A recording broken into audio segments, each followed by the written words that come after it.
앉아서 생각을 해보니까 여기 지금 앉아 계시는 분들은 한 주를 예배와 말씀으로 시작을 하고 또 한 주를 예배와 말씀으로 마무리하는 그런 대단한 분들이신 것 같아요. 정말 또 오늘도 예배의 자리로 또 한 주를 마무리하는 예배의 자리로 인도받은 여러분들을 축복합니다. 아, 오늘 또 우리는 사무엘 하 7장을 같이 보게 됩니다. 사무엘 7장을 같이 묵상을 하면서 하나님께서 다윗과 맺으신 언약, 이것을 다윗 언약이라고 이렇게 또 신학적으로 정의를 하고 있어요. 다윗 언약을 함께 묵상을 하고 이 언약이 정말 우리에게 어떻게 적용이 될 수 있는지, 지금도 이 언약이 우리와 어떤 관계가 있는지 한번 묵상을 해보는 시간을 갖도록 하겠습니다. 우리가 저번 시간에 다윗과 사울 얘기를 했죠. 그러니까 다윗과 그러니까 다윗 왕과 사울 왕 사이에 있던 내전이라고 할 수 있겠죠. 이스라엘 안에서 그렇게 벌어진 전쟁이니까 그 전쟁이 드디어 끝나게 됩니다. 오랜 내전이 끝나고 이제 사울이 죽게 됩니다. 그리고 다윗이 드디어 왕 위에 오르게 되죠. 그러니까 왕 위에 공식적으로 이렇게 임명을 받게 되는 그런 장면이 있어요. 그러니까 우리가 저번에 사무엘을 통해서 다윗이 기름 부음을 받는 장면을 보았어요. 그게 첫 번째 기름 부음이고 그 후로 또 다윗은 두 번의 기름 부음을 더 받게 됩니다.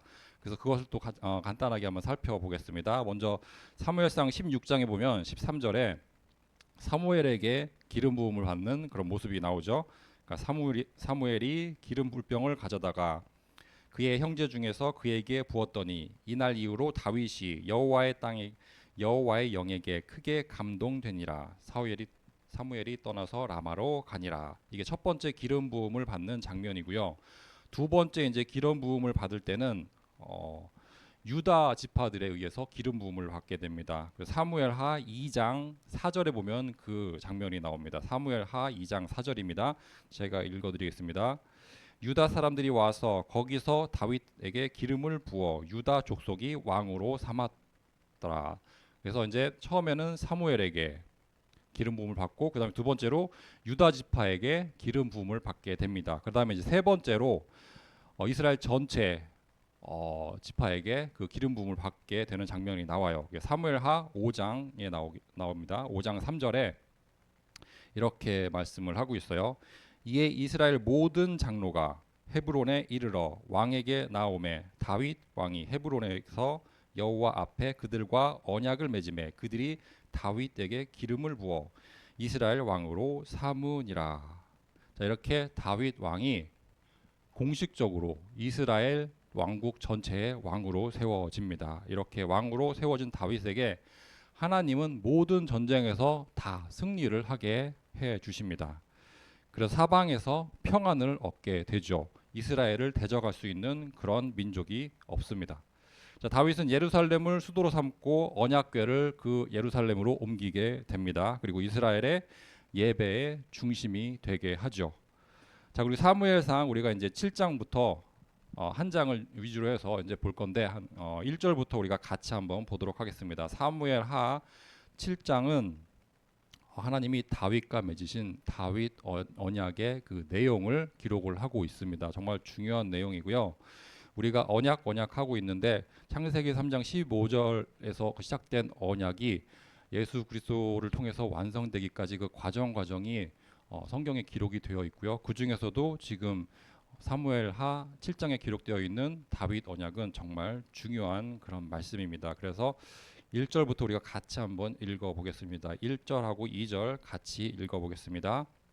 여호와께서 주위의 모든 원수를 무찌르사 왕으로 궁예하신 때에 왕이 선지자 나단에게 이르되 볼지어다 나는 백양목 궁에 살거늘 하나님의 궤는 휘장 가운데에 있도다. 자, 다윗 왕은 백양목으로 지어진 그런 아주 좋은 집에 살고 있어요.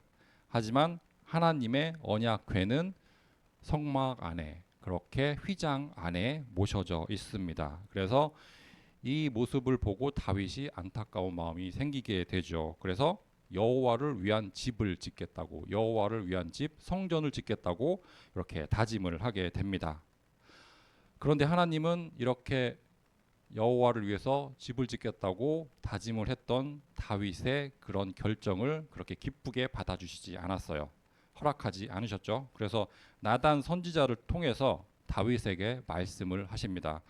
그 장면이 6절하고 7절에 나와 있습니다. 6절, 7절도 한번 같이 읽어보도록 하겠습니다.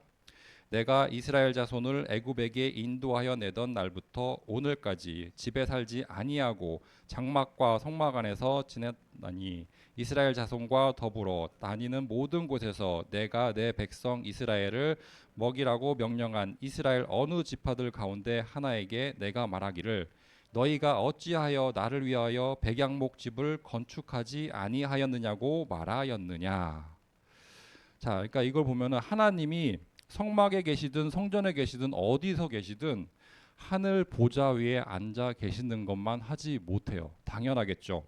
그러니까 하나님이 이스라엘 백성과 함께 하시기 위해 임시적으로 거처를 마련해 주신 게 성막이고 성전입니다. 그래서 11절을 보면 하나님이 오히려 다윗을 위해 집을 지어 주시겠다고 이렇게 약속을 하고 계세요. 그런데 이 집은 손으로 만든 집, 손으로 만질 수 있는 그런 집이 아니죠. 영원한 하나님의 왕국을 말씀하고 있는 것입니다. 자, 이 장면이 언약의 여정에서 가장 중요한 장면이라고 제가 말씀을 드렸어요. 그러니까 사무엘하 7장이 언약의 여정 중에 가장 중요한 그런 말씀 중에 하나입니다. 그래서 하나님이 다윗에게 영원한 하나님의 나라를 약속한 이 장면을 우리가 함께 묵상하고 있습니다. 다윗은 정말 지극히 인간적인 생각으로 하나님께 집을 지어주겠다고 성전을 지어드리겠다고 이렇게 얘기를 하지만 하나님은 상상할 수도 없는 크고 놀라운 계획을 이미 가지고 계셨어요. 다윗은 성전 건축이라는 계획을 가지고 있었지만 하나님은 영원한 하나님의 나라를 그 다윗에게 그리고 다윗의 후손에게 주시겠다고 약속을 하고 계십니다. 그리고 이 언약이 예수 그리스도를 통해서 이루어지게 되죠. 자, 하나님이 다윗과 맺으신 언약을 조금 더 자세히 살펴보도록 하겠습니다. 자, 그래서 첫 번째, 하나님이 다윗과 은혜 언약을 맺으십니다. 우리가 제일 처음 그러니까 은혜 언약을 제일 처음 봤던 장면이 창세기 3장 15절이에요. 그러니까 하나님이 선악과를 주시면서 이것을 먹으면 너희가 정령 죽을 거라고 말씀하셨지만 아담과 하와는 그 경고를, 그 말씀 명령을 잊어버리고 그 선악과를 따먹습니다. 그러면 당연히 죽어야 되죠. 하지만 하나님이 은혜를 베푸셔서 창세기 3장 15절에 언약을 주십니다. 그게 은혜 언약의 최초의 모습이라고 해서 이것을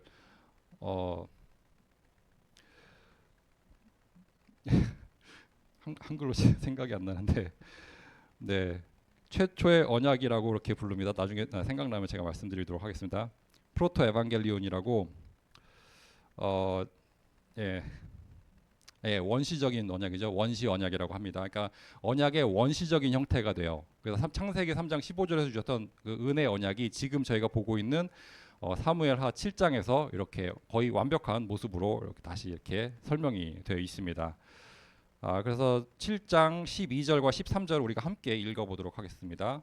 하나님이 주신 다윗에게 주신 은혜 언약의 내용을 한번 같이 보도록 하겠습니다. 자, 12절부터 읽겠습니다.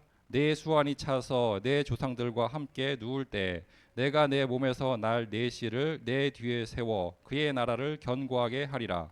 그는 내 이름을 위하여 집을 건축할 것이요 나는 그의 나라 왕위를 영원히 견고하게 하리라. 아멘. 자, 하나님은 다윗에게 내 몸에서 날 내 씨를 내 뒤에 세워 그의 나라를 견고하게 하실 거라고 약속을 하고 계세요. 그러니까 다윗은 집을 지어 주시겠다. 그러니까 집을 지어 드리겠다고 약속을 하지만 하나님은 그 집 대신에 영원한 하나님 나라를 주시겠다고 약속을 하고 있습니다. 자, 그래서 이 말씀은 두 가지 시점을 동시에 말씀을 하고 있는 거예요. 그래서 1차적으로는 다윗의 아들 솔로몬을 통해서 이 말씀이 성취가 됩니다. 부분적으로 성취가 되죠. 그래서 솔로몬이 하나님의 성전을 건축할 때 이 말씀이 부분적으로 성취가 돼요. 그래서 웅장하게 지어진 성전을 보면서 하나님이 거기에 임재하고 계신다는 것을 그 이스라엘 백성들은 알 수가 있었습니다. 하지만 하나님의 언약은 그러니까 성전 건물을 건축하는 것에서 그치지 않았습니다. 궁극적인 성취가 아직 남아 있었습니다. 하나님이 말씀하신 이 언약이 궁극적으로 성취되는 역사가 아직 남아 있었죠. 그리고 이 언약의 완전한 성취는 예수 그리스도 안에서 이루어지게 됩니다. 그래서 이 예수 그리스도 안에서 이루어진 언약의 성취를 누가복음에서 증언을 하고 있어요. 그래서 누가복음 1장에 보면 예수님이 태어나는 그런 장면이 묘사가 되죠. 거기 보면 이제 천사 가브리엘이 등장을 합니다. 그리고 가브리엘이 마리아에게 와서 앞으로 태어날 예수에 대해서 예언을 하고 있어요. 그래서 31절을 한번 제가 읽어 드리도록 하겠습니다. 누가복음 1장 31절입니다. 보라, 내가 잉태하여 아들을 낳으리니 그 이름을 예수라 하라. 그가 큰 자가 되고 지극히 높으신 이의 아들이라 일컬어질 것이요. 주 하나님께서 그 조상 다윗의 왕위를 그에게 주시리니 영원히 야곱의 집을 왕으로 다스릴 것이며 그 나라가 무궁하리라. 자, 그래서 하나님께서 그 조상 다윗의 왕위를 그에게 주신다고 말씀하셨어요. 그래서 하나님이 다윗의 왕위를 예수님에게 주신다는 그런 예언을 하고 있죠. 그래서 이렇게 다윗과 예수님이 여기서 이렇게 연결이 됩니다. 자, 그리고 또 야곱의 집이라고 되어 있어요. 야곱의 집은 이스라엘의 왕국을 얘기를 합니다. 결국엔 하나님 나라를 얘기를 하는 거죠. 그래서 예수가 왕으로 영원한 하나님 나라를 다스리게 될 것을 약속하고 있습니다. 그러니까 예수 그리스도가 왕으로 오셔서 영원한 하나님의 나라를 다스릴 것을 가브리엘 천사가 마리아에게 이렇게 예언으로 알려주고 있어요. 그래서 예수님은 다윗의 후손으로 이 땅에 오셨습니다. 그리고 물리적인 성전이 아니라 우리가 손으로 만질 수 있는 그런 성전이 아니라 영원한 하나님의 나라를 세워 주셨습니다. 그리고 하나님 나라는 결코 흔들리거나 망할 수 없는 그런 나라이죠. 영원히 견고하게 서 있는 하나님 나라를 말씀을 하고 있습니다. 자, 우리는 창세기부터 지금까지 언약의 흐름을 계속해서 보고 있어요. 아까도 잠깐 말씀드렸지만 창세기 3장 15절의 언약이 아브라함에게 이어집니다. 그리고 아브라함에게 또 주어졌던 그 언약이 그 아브라함에서 끊긴 게 아니고 그 후손들에게 계속 이어지게 됩니다. 이삭과 야곱과 그다음에 요셉에게 그 언약이 계속해서 전달이 되게 되죠. 그리고 요셉에서 그친 게 아니고 또 모세를 통해서 그 언약이 또 전달이 되게 됩니다. 그리고 이제 우리가 오늘 사무엘하 7장을 보고 있는데 이 7장에서 그 언약이 또 확인이 되고 있어요. 그리고 이 언약을 다윗의 후손 예수 그리스도가 성취를 하고 계십니다. 그러니까 창세기 3장 15절에서 시작된 언약이 아브라함을 거쳐서 그 후손들을 거쳐서 또 모세를 거쳐서 지금 다윗 왕까지 와 있고 이 다윗 왕 후손으로 오시는 예수 그리스도를 통해서 이 언약이 완전히 성취되는 모습을 우리는 볼 수 있습니다. 자, 그래서 이 언약의 흐름을 마태복음 1장 1절에 한 줄로 요약을 하고 있어요. 마태복음 1장 1절을 보면 이렇게 말씀을 하고 있어요. 아브라함과 다윗의 자손 예수 그리스도의 계보라. 아브라함이 나오고 다윗이 나오고 그다음에 예수 그리스도가 나오고 있습니다. 다 연결이 되어 있습니다. 이 언약이 창세기 3장 15절에서 시작된 이 언약이 아브라함을 거쳐서 다윗을 거쳐서 예수 그리스도를 통해서 성취되는 그런 말씀을 이렇게 한 문장으로 정리를 해주고 있습니다. 자, 그래서 다윗에게 주신 언약이 그리스도를 통해서 성취가 되게 됩니다. 그래서 창세기 3장 15절의 언약이 예수 그리스도를 통해서 성취가 되죠. 그래서 그 중간에 다리 역할을 하고 있는 우리가 지금 오늘 다루고 있는 다윗 언약이 중요한 의미를 갖게 됩니다. 자, 사무엘상 7장을 처음 보면은 많이 어려울 수도 있어요. 이게 이런 배경이 없으면 이런 단어를 여기서 왜 썼을까 하는 그런 의문이 들 수가 있어요. 하지만 여러 번 묵상하면서 읽어보시기를 권해드립니다. 자, 그 다음에 두 번째로 하나님은 다윗에게 아버지의 사랑을 언약으로 주셨어요. 자, 이게 사무엘하 7장 14절에 나오는 말씀입니다. 한번 14절을 같이 읽어보도록 하겠습니다. 사무엘하 7장 14절입니다. 나는 그에게 아버지가 되고 그는 내게 아들이 되리니 그가 만일 죄를 범하면 내가 사람의 매와 인생의 채찍으로 징계하려니와. 자, 하나님은 다윗에게 또 하나의 중요한 약속을 주고 계시죠. 처음에는 다윗이 집을 지어주겠다고 하지만 하나님이 영원한 나라, 하나님 나라를 약속을 하셨습니다. 자, 두 번째로 하나님이 아버지가 되어 주시겠다고 약속을 하고 있어요. 나는 그에게 아버지가 되고 그는 내게 아들이 되리니. 자, 이 말씀 역시 1차적으로 솔로몬에게 성취가 되죠. 자, 그러나 이 언약의 궁극적인 성취는 역시 예수 그리스도를 통해서 이루어지게 됩니다. 자, 마태복음 3장을 보면 예수님이 요한에게 세례를 받는 장면이 나옵니다. 요한에게 예수님이 세례를 받고 있어요. 그때 하나님이 예수 그리스도를 어떻게 부르고 있는지 한번 확인을 해 보겠습니다. 마태복음 3장 17절에 이렇게 말씀을 하고 있습니다. 하늘로부터 소리가 있어 말씀하시되, 하나님이 말씀을 하시는 거죠. 하늘로부터 소리가 있어 말씀하시되 이는 내 사랑하는 아들이요 내 기뻐하는 자라 하시니라. 자, 이게 다윗에게 주신 나는 그에게 아버지가 되고 그는 내 아들이 되겠다는 그 말씀을, 그 언약을 여기서 이렇게 성취를 해 주십니다. 그리고 이 언약은 모든 하나님의 백성들에게도 동일하게 지금도 그리고 앞으로도 성취가 되는 말씀입니다. 예수 그리스도를 믿음으로 우리는 하나님의 자녀가 되었고 하나님이 우리의 아버지가 되어 주십니다. 자, 그리고 이 언약의 가장 중요한 핵심이 있습니다. 이 언약의 가장 중요한 핵심이 바로 하나님이 우리와 함께 해 주신다는 것입니다. 하나님이 우리와 함께 해 주신다는 약속까지 하나님이 주십니다. 그래서 7장 9절을 한번 같이 읽어보도록 하겠습니다. 7장 9절입니다. 내가 가는 모든 곳에서 내가 너와 함께 있어 내 모든 원수를 내 앞에서 멸하였은즉 땅에서 위대한 자들의 이름같이 내 이름을 위대하게 만들어 주리라. 자, 하나님이 함께 해 주신다고 분명히 약속을 하고 계십니다. 창세기 12장에서 우리가 보았던 그 언약이 여기서 또 비슷한 말로 표현이 되어 있습니다. 아브라함에게 주셨던 언약이 떠오르게 됩니다. 자, 그리고 이 함께하심의 언약이 신약 시대에 와서 임마누엘이라는 이름으로 성취가 됩니다. 우리는 임마누엘이 어떤 뜻인지 잘 알고 있죠. 하나님이 우리와 함께하신다는 그런 의미죠. 자, 그래서 우리가 구약과 신약을 볼 때 항상 기억해야 할 것이 있습니다. 구약은 오실 그리스도를 말씀하고 있고 신약은 이미 오신 예수 그리스도를 말씀하고 있습니다. 그래서 구약과 신약은 항상 언약과 그 언약의 성취의 관점에서 그렇게 읽어야 됩니다. 그래서 우리가 마태복음 1장 23절을 보면 이렇게 말씀을 하고 있어요. 마태복음 1장 23절에 보라 처녀가 잉태하여 아들을 낳을 것이요 그의 이름을 임마누엘이라 하리라 하셨으니 이를 번역한즉 하나님이 우리와 함께 계시다 함이라. 그러니까 여기에 임마누엘이라는 이름이 나와 있고 하나님이 구약에서 그러니까 사무엘하 7장에서 말씀하셨던 약속하셨던 그 언약이 함께 하시겠다는 언약이 예수 그리스도의 이름으로 그렇게 성취가 됩니다. 자, 구약에서 함께 하신다는 언약이 그렇게 성취가 되죠. 그래서 우리가 여기까지 하나님이 다윗에게 주신 언약을 정말 간단하게 살펴봤어요. 그래서 요약을 해보면 세 가지로 정리를 할 수 있습니다. 하나님이 집을 주시겠다고 약속을 하셨죠. 그 다음에 아버지가 되어주시겠다고 약속을 하셨어요.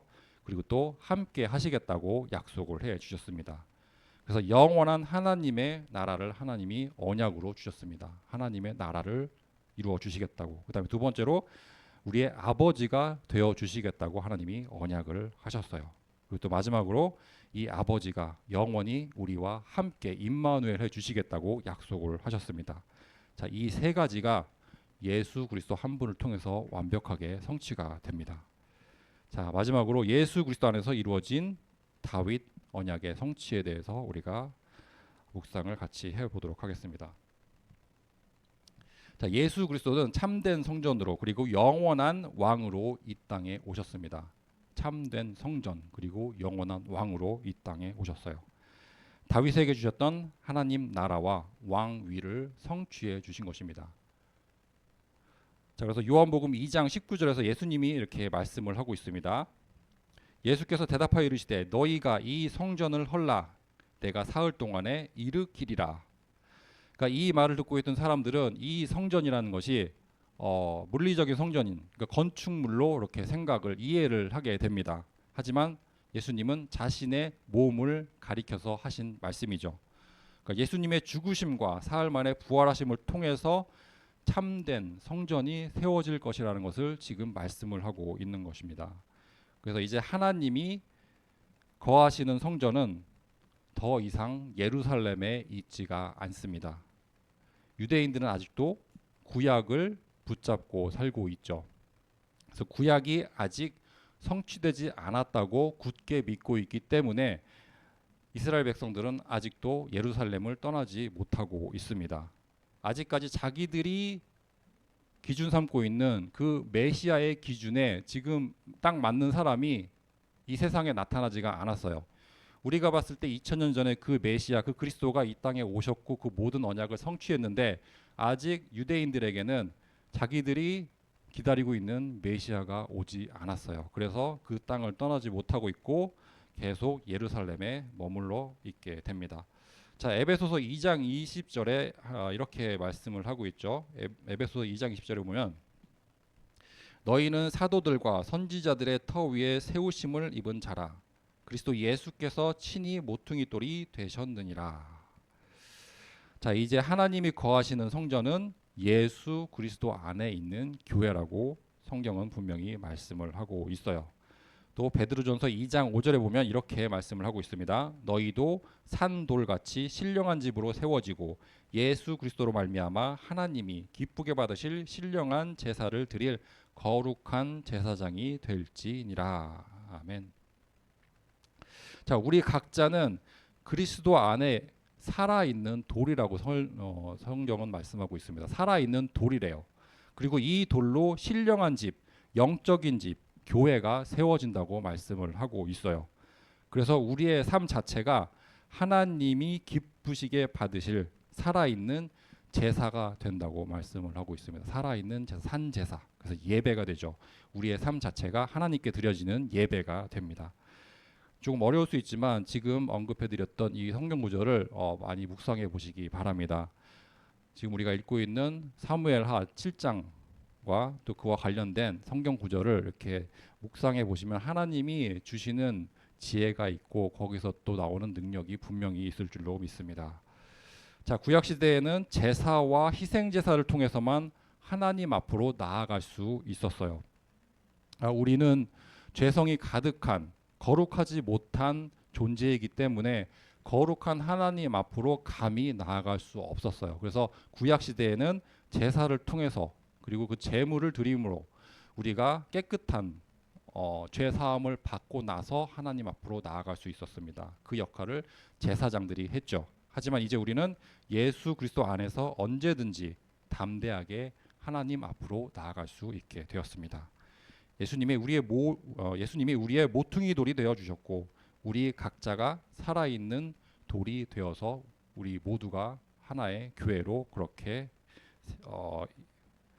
인도받고 있습니다. 자, 이 교회는 살아있는 생명체와 같아요. 그래서 그리스도가 머리 되시는 몸된 교회라는 표현을 쓰죠. 그리스도가 머리가 되시고 그 몸에 우리가 각자의 지체로 붙어 있습니다. 그래서 살아있는 생명체와도 같다고 그렇게 얘기를 하고 있어요. 자, 그래서 각 지체가 서로 사랑하고 섬기고 그래서 주님을 믿고 섬길 때 하나님의 영광이 이 땅에 드러나게 되어 있습니다. 자, 그래서 그렇다면 우리가 지금 오늘 살펴본 다윗 언약 참 생소하게 들리기도 할 거예요. 처음 듣는 사람도 있을 거고 하나님이 주신 다윗에게 주신 이 언약이 지금 우리가 어떻게 해석을 해야 되는지 이 2025년을 살고 있는 우리에게 어떤 의미가 있는지 한번 같이 묵상해 보도록 하겠습니다. 자, 첫 번째로 우리는 하나님의 집, 하나님의 성전의 일부로 이렇게 이 땅에 부름을 받았어요. 교회는 건물이 아니라 하나님이 거하시는 하나님의 이름을 부르는 그런 공동체입니다. 그래서 우리의 삶이 곧 하나님의 성전이 되고 우리의 삶이 살아있는 예배가 되어야겠습니다. 그리스도가 중심이 되는, 그러니까 우리의 인생의 그리스도의 중심이 되는, 그리스도가 중심이 되는 그런 예배, 그런 예배자로 우리가 살아가야겠습니다. 자, 두 번째로, 자, 하나님은 언약에 신실하신 분입니다. 하나님은 다윗에게 주신 언약을 반드시 성취해 주셨어요. 그것을 우리가 성경을 통해서 확인을 해 보았죠. 하나님은 환경에 상관없이 하나님이 주신 말씀, 하나님이 주신 언약을 반드시 성취해 주십니다. 그래서 우리는 우리의 신앙의 기초가, 우리의 믿음의 기초가 다른 것이 아니라 하나님이 우리에게 주셨던 그 과거의 구약 시대 이스라엘 백성들에게 주시고 성취해 주셨던 그 언약이 우리 믿음의, 우리 신앙의 기초가 되어야겠습니다.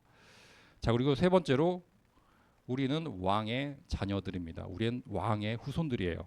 그러니까 다윗 언약은 왕권에 대한 언약이기도 했습니다.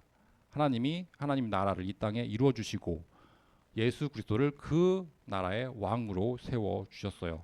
그래서 예수 안에서 우리도 하나님의 나라를 유업으로 받는 그런 하나님의 자녀고 왕의 후손입니다. 그래서 그리스도와 함께한 상속자라고 성경은 분명히 말씀을 하고 있어요. 그렇기 때문에 우리가 세상에서 하나님의 자녀답게 당당하게 사람 앞이 아니고 하나님 앞에서 코람데오 신앙을 지켜야겠습니다. 자, 우리가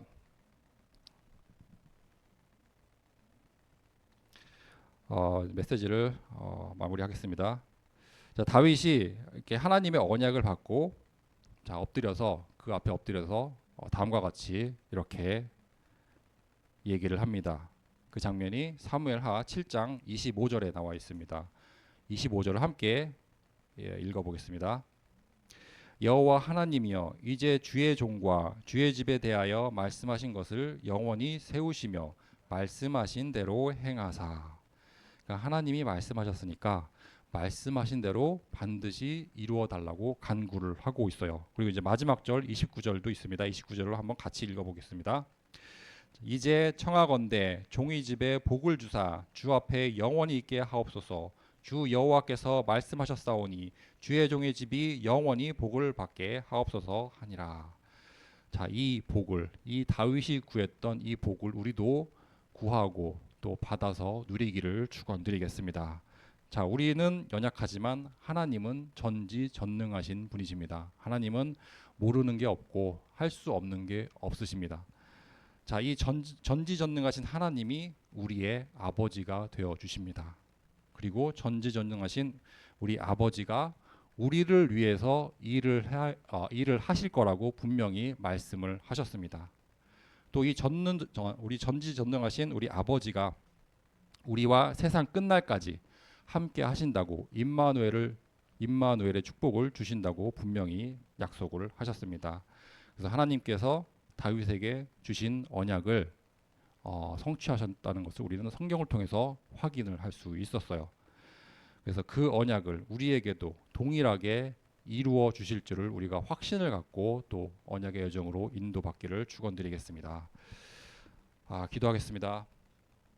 사랑과 은혜가 풍성하신 아버지, 다윗과 세우신 언약을 묵상하며 우리가 변함없이 신실하신 주님을 다시 바라보게 하심을 감사합니다. 우리의 계획보다 크신 하나님의 언약을 붙잡고 예수 그리스도 안에서 성취된 영원한 하나님의 나라를 소망합니다.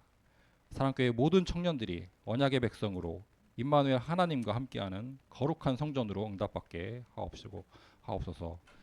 왕의 자녀들답게 세상 속에서 담대히 주의 영광을 높이는 그런 은혜를 사랑교회 모든 청년부 회원들에게 부어주시기를 간절히 원합니다. 이 모든 말씀 우리 주 예수 그리스도 이름으로 기도드립니다. 아멘.